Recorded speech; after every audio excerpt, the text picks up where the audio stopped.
Well, Rodney, today we're talking about a topic that is near and dear to almost every client we have. A lot of what we do impacts the bottom line of our clients. And so, and we are a service business that gets, our fees are based on a variety of factors. But I think what most of our clients struggle with is when to hire an architect or when to make the decision to move forward with a project and start outlaying cash into a project. We're going to talk a lot today about value add, cost savings, how to make a project happen in the difficult environment that we're in. But I think initially it's like, when do I bring that architectural partner on board, and what is that how is that gonna affect my bottom line? So why don't you talk a little bit to us about when is the right time for an architect to be involved in the project? Well, I think from the very beginning, whenever they're looking for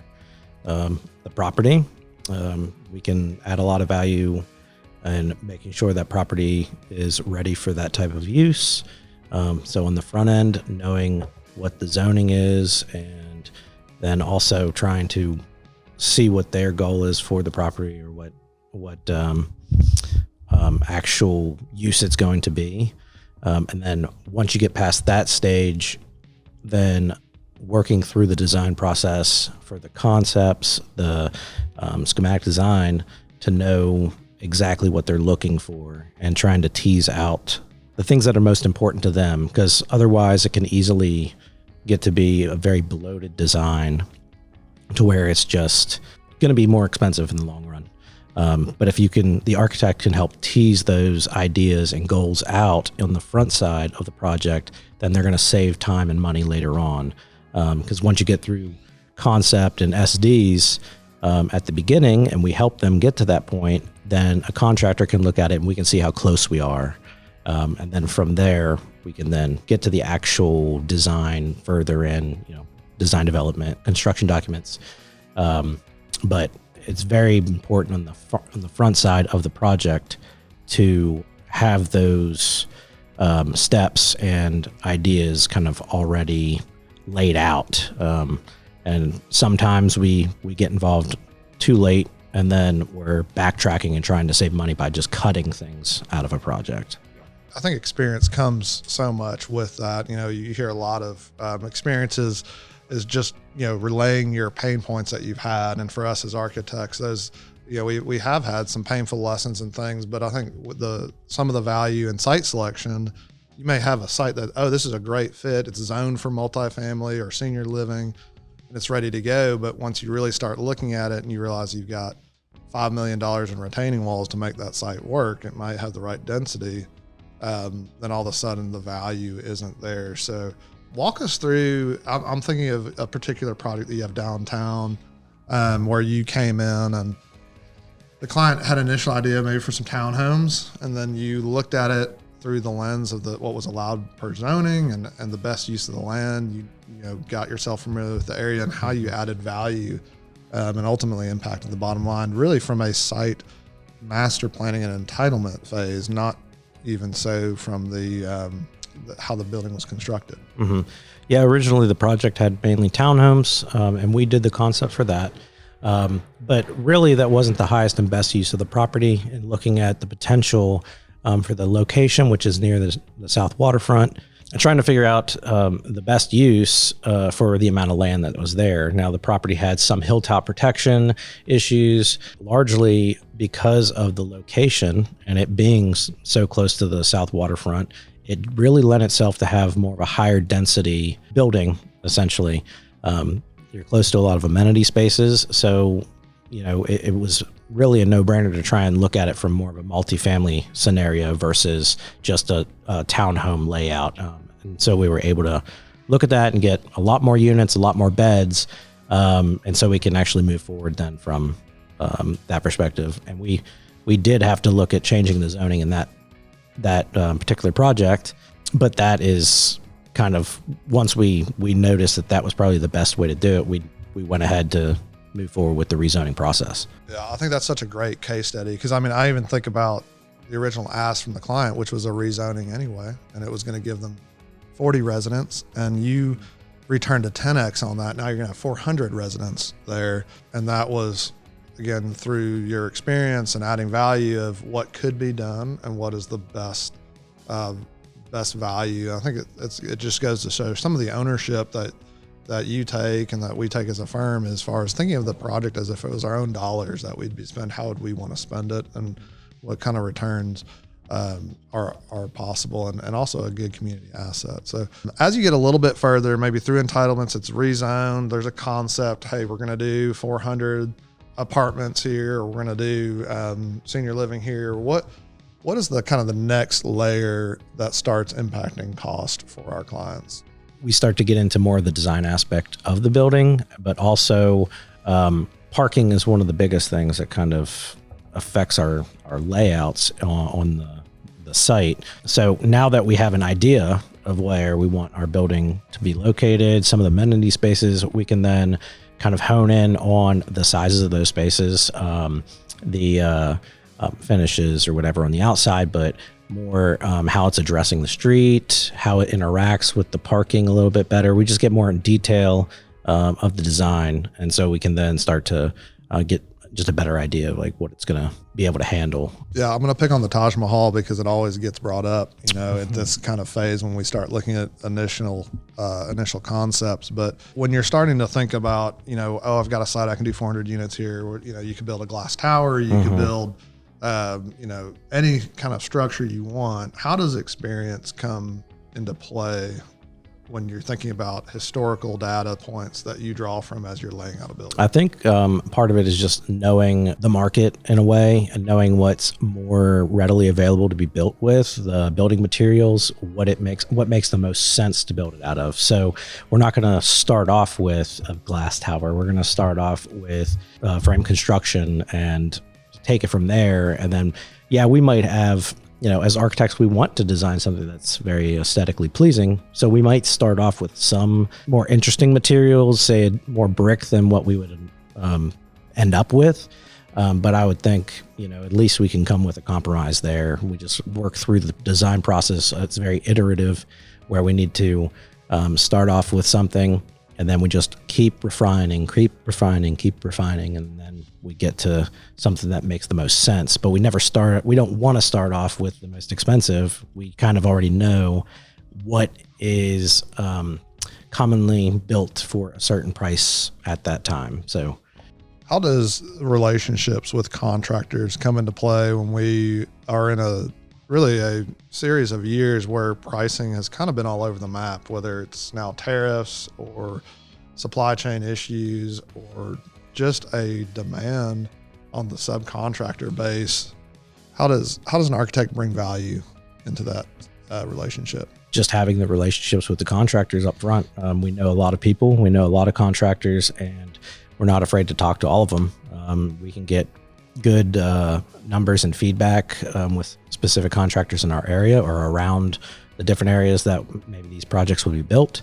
Whenever you have a good relationship with a contractor, then you feel more comfortable reaching out to them. They're more comfortable giving you more specifics, numbers, and they also help on the front end then to come up with that range, and we can be comfortable in what they're telling us. Yeah. I'm thinking of a project that you've been working on that's a waterfront community, amazing views out to the lake, and you've really created some cool spaces that were also expensive, and you got challenged by the current pricing of the project and the owner to, can you take 20% off this project and keep the integrity of the design? Walk us through the process of how you achieve that and where the product's going.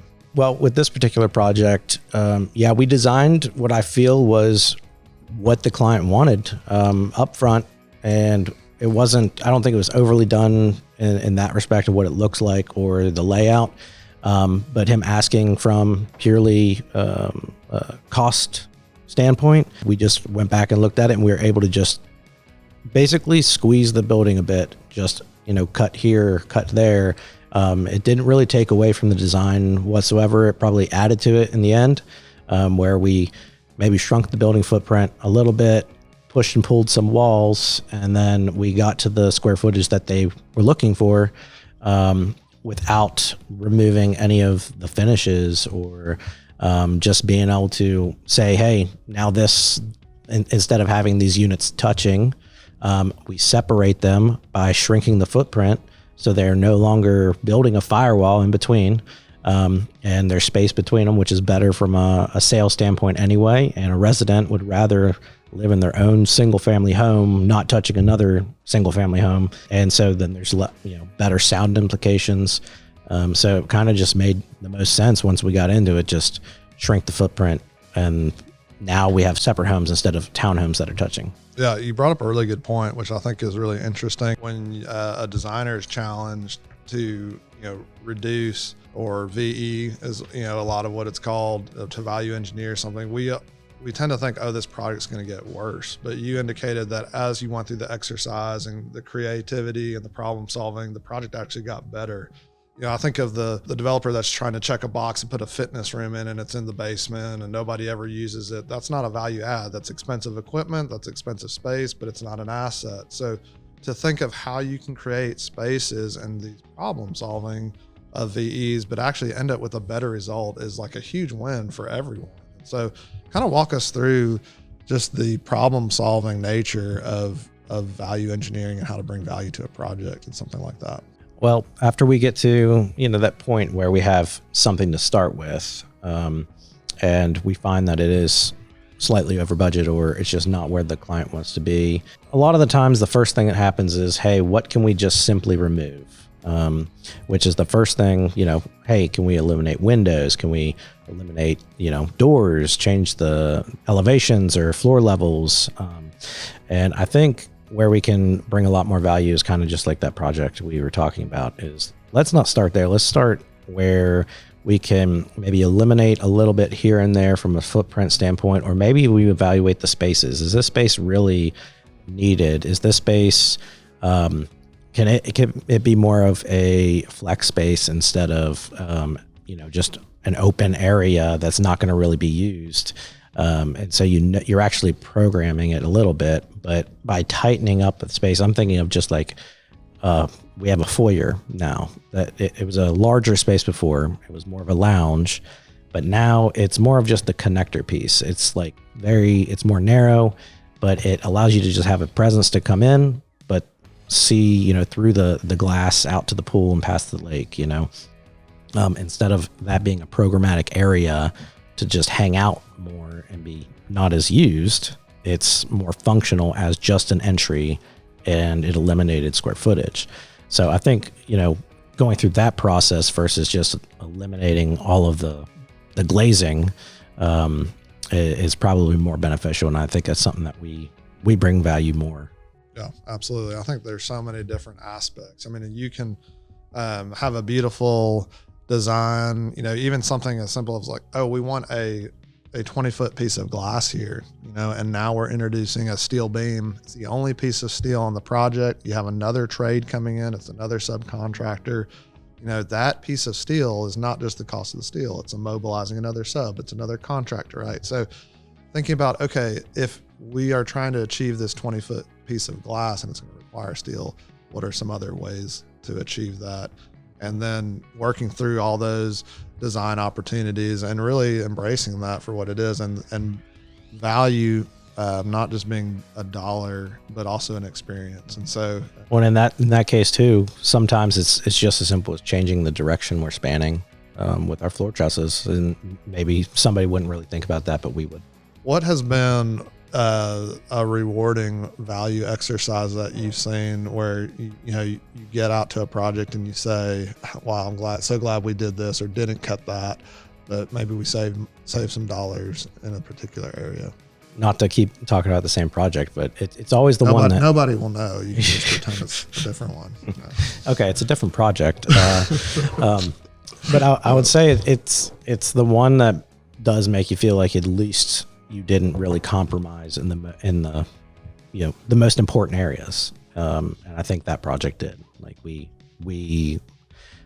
looked at it from, I think, a very practical standpoint in order to save the money, and we're still very happy, if not more happy with how it turned out now. I think a lot of the times we get kind of siloed because the design process is really long. So like a lot of the projects that are being built probably now that I'm on, I think they're probably about as most efficient as they could get anyway. But during that process, it could have been a 2-year-long process. I don't really recall like specifically. That's why I have that one right now, because I'm working on it right now. But still trying to at least be the most efficient as we can. And there are a few other projects that are in design and not constructed yet that I can think of that just the back and forth and trying to save money, trying to get real dollars out of a project, but not compromise the goal and intent of the design. Yeah, I think it's a challenge. I think a lot of people think of architects and they think of, they're going to be very expensive. But I think this is really the value add, is that we think through all these lenses. And I'm thinking of a particular project downtown. It's a very historic building that everybody is familiar with. And, we were challenged to make a hotel. And their initial ask of us was, give us a pool on the roof. Well, there's several other hotels that have pools on the roof, and we knew it was going to be about $2 or $3 million to make a structural frame to put that pool on the roof. So that it just seemed like we had an opportunity there. And so when we see those opportunities, we can just say, okay, we're going to just we're going to give them the rooftop pool, or we could think about creating one of the town's first like intimate like spa, kind of like a Roman bath type experience. So I think some of the challenges that we face are really our opportunities to think about the project a little differently, and bringing value and thinking it through those lenses can do that.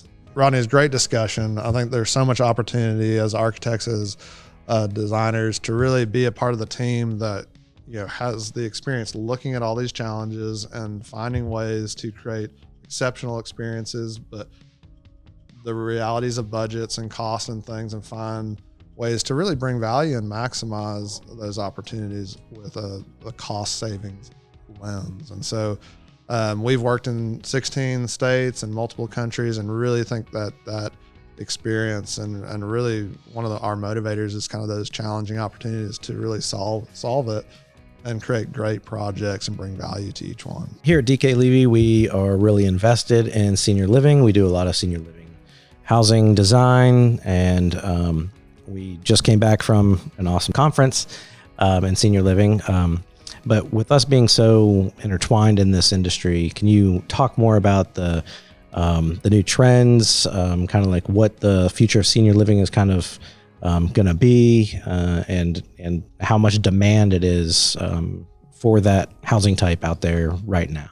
Yeah, it's a great question. I think it's on everybody's mind as we have loved ones, and we all just really see the need around us for great senior housing and really wanting to honor the greatest generation that has come before us. And so we really see it as a passion project more than anything, that we get the opportunity to design these buildings. And there's so many different flavors of senior living, whether it's anything from the aging in place kind of model, or active adult, or a health event that leads to needing more specialized care. And so I think each aspect of the continuum has its own opportunities and challenges. But I think as a designer, we really look at it through the lens of where would we want to live? What kind of spaces and amenities would we want and would we thrive in? And I think creating those kind of options for seniors is really critical. And so looking at connection points, looking at amenity spaces, seeing how we can pull the outside community into those buildings is really, whether it's just the industry trending in general, is I think a positive one. And so that seniors don't feel so isolated. That's true. And I mean, it sounds like what's going on now is there's a really big shortage of senior living housing out there right now. And I mean, can you speak more to that and kind of like what housing types that we could probably see more in the future here? And I know it largely depends on the acuity of the patient and the people that are living there, but if you can kind of like talk more about that. Yeah, I think as people are looking for lifestyle changes, and you're looking at maybe downsizing in some ways, but upsizing in others. So you may be downsizing in your garage space and putting the lawnmower away, but you may be picking up pickleball or bocce ball or a performing arts aspect of things. So I think with senior living, you really, we still see that people want bigger units. 2-bedroom units are really popular. We've even seen projects where maybe a 1-bedroom isn't leasing as well, so they're opening it up to the community and having some younger folks move into that community and be a part of the senior living group, and positive interactions between the intergenerational models start to work.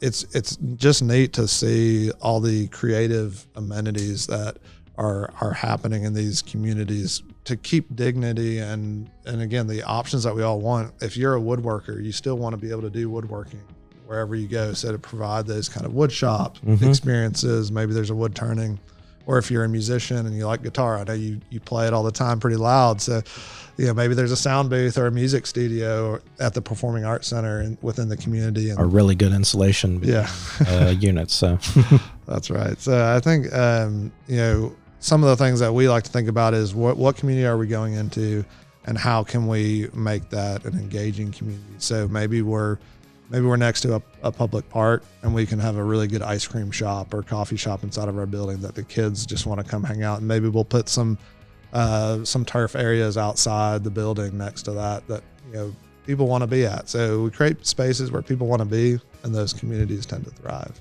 Well, and I think too, just from that, it's just important for us architects to kind of know on the front end how to help program these buildings. Can you talk more about our role in the design process and helping operators and clients to get the best facility for the housing type they're trying to provide, but also for the quality of life for the residents? Yeah, it's a great question. I mean, I think as the designers working with the team, every project is so team focused, and we, in partnership with the developer and the operator and all the stakeholders, including the residents, we want to make sure it's successful. And so we see a lot of opportunity when we lay out a space, especially with dining options, right? Like, you may create what is initially a really cool concept, but it requires 5 more full-time employees to run, and it becomes impractical. So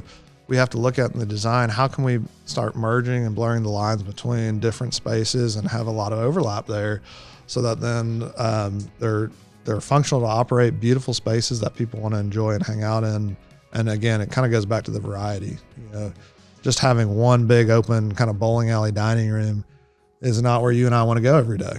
Some days we want a quiet coffee shop. Some days we want to have a little bit of a bistro experience, and then other times the fine dining. Well, and in addition to that, I think about too, not just the spaces themselves, catering to just, the residents or the family members, but like how these facilities can actually help meet the needs of the people living there, the people that are the family members of those people living there, and also of the staff, and how that kind of is starting to look like more of a trend in order to like blur the lines there a little bit. So maybe staff can use some of the facilities that would make them want to be there and not feel as if, it's just a job. Like, they actually enjoy being there and being with the residents. And the same thing with like family members, like how important it is for them to feel comfortable.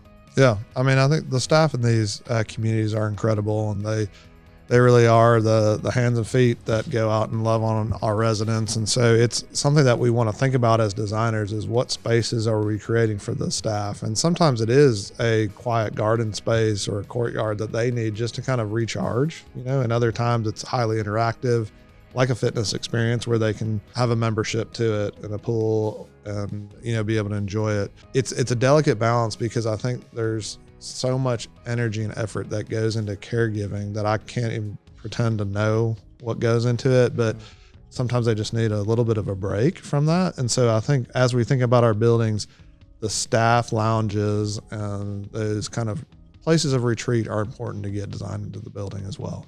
One, just from that conference that we were just at, I think it's also really cool how they were catering to the family members of the residents a lot too, and helping them build a community together. instead of just being singularly focused.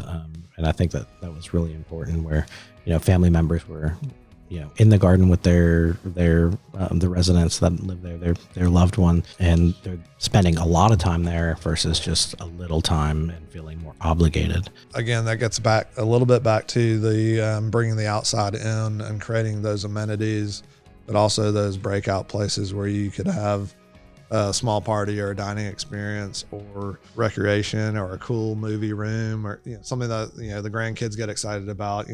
What would it be like if the grandkids were asking, can we go see grandma today, or something like that? So those are the things that we really want to make sure that we have opportunity to design into the spaces. So Daniel, what kind of questions should developers be asking architects that they maybe don't think about as much?